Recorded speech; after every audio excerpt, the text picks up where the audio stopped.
is on this. What led the Browns? What are you guys hearing that led the Browns to go ahead and make this move on Shedeur? Well, Reese, I think in the pre-draft build-up, a lot was made of how many times the Giants met with Shedeur Sanders and how often they met with him. The Browns did their work, too.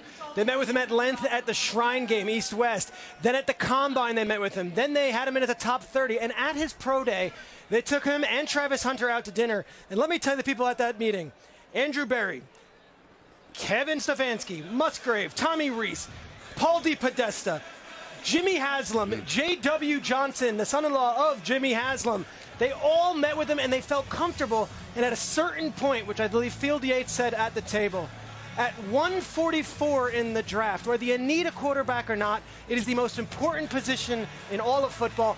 They feel comfortable with him, Adam, and they are happy to have him in that quarterback. And let me tell you about two relationships that I think were important here. Number one, Jimmy Haslam. Deion Sanders, Shedeur Sanders developed a relationship during this process with the Browns owner, Jimmy Haslam, and the Browns quarterback coach is Bill Musgrave. Bill Musgrave and Deion Sanders were teammates together on the San Francisco 49ers, and Deion Sanders considers Bill Musgrave to be one of his guys. And now the Cleveland Browns, who have had one of the messiest, ugliest quarterback situations in the league for years, are taking a whole group of quarterbacks and putting them together. They now have Deshaun Watson. They now have Kenny Pickett. They now have Joe Flacco. They now have Dylan Gabriel. They now have Shedeur Sanders.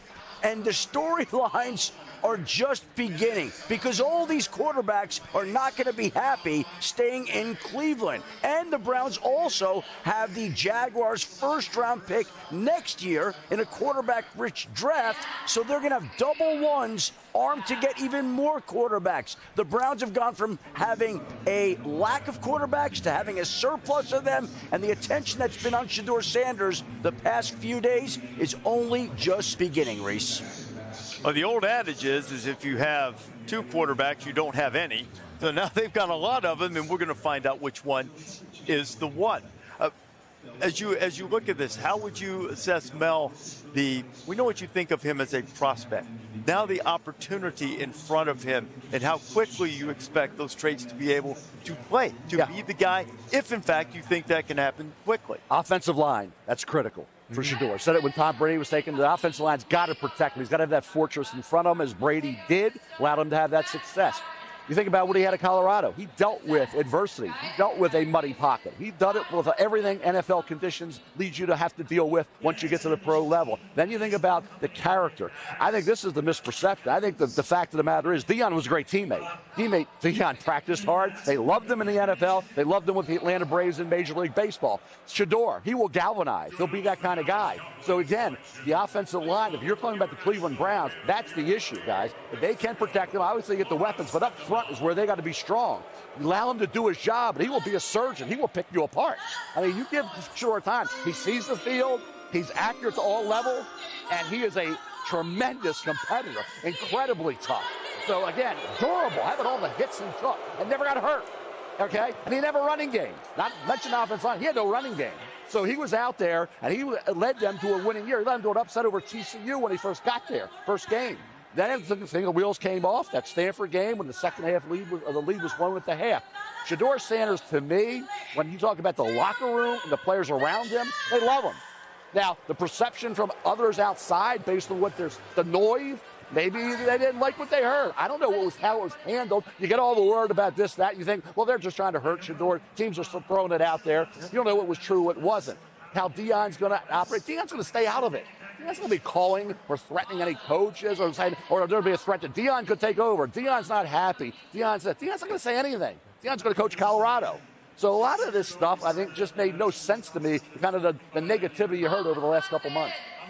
The perception, though, that you talked about, that's all until the draft gets going, because it became his reality. The fact is, the 16th player on my board, higher on yours, right around 25 on that board, went 144th overall. We've established a couple of things. We think he has a chance to legitimately compete for the quarterback job at some point in the relative near future. We've also established we like to fit in a Kevin Stefanski-style offense. Here's the question, and Reese, you kind of got us there at the beginning of this conversation.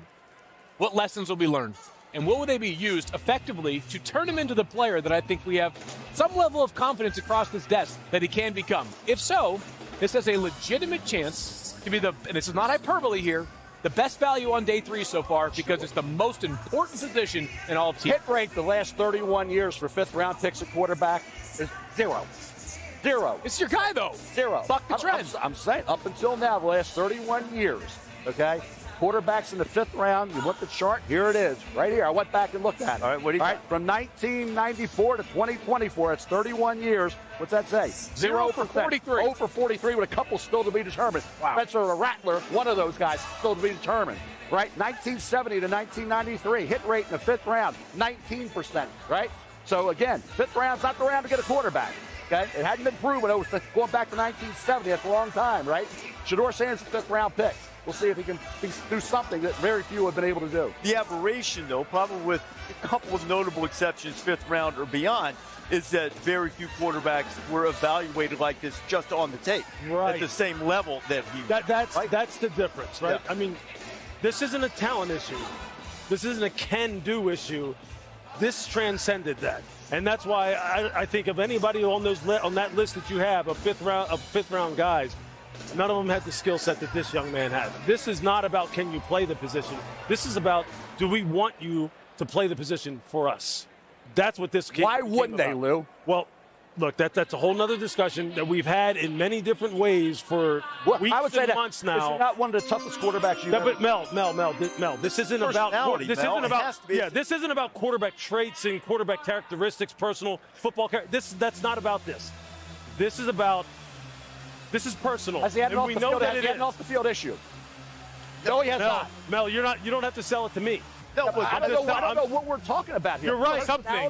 You're right. Yes. You're right. But you know what? Mel, the draft has spoken. That's right. That's the key, Mel. It's not putting a value judgment on whether those who passed were right or wrong. They did. Yep. So now, whenever you're in circumstances in life, whether you like them, whether you don't like them, whether they're fair or whether they're unfair, you might have to deal with them. That's and right. now Shedeur Sanders has to deal with everything. And for whatever reason, whether he played a minute, microscopic percentage, 0%, or it's a legitimate criticism of the way he conducted himself during the draft process, this was the result. Yeah. Now he has an opportunity to answer it. I think yelling at the NFL about it is not. There's not a quarterback. Boomer Esiason was not happy when he was a second-round pick. Tom Brady was not happy. They dropped. How'd they turn out? And you know what?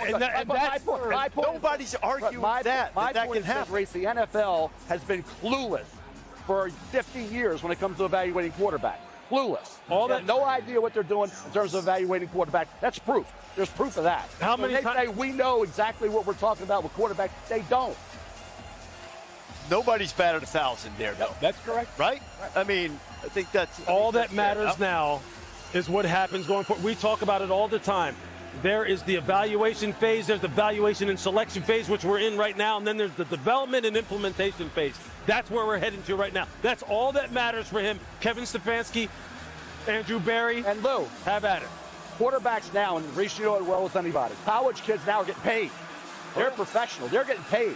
They're commercials. They're out there.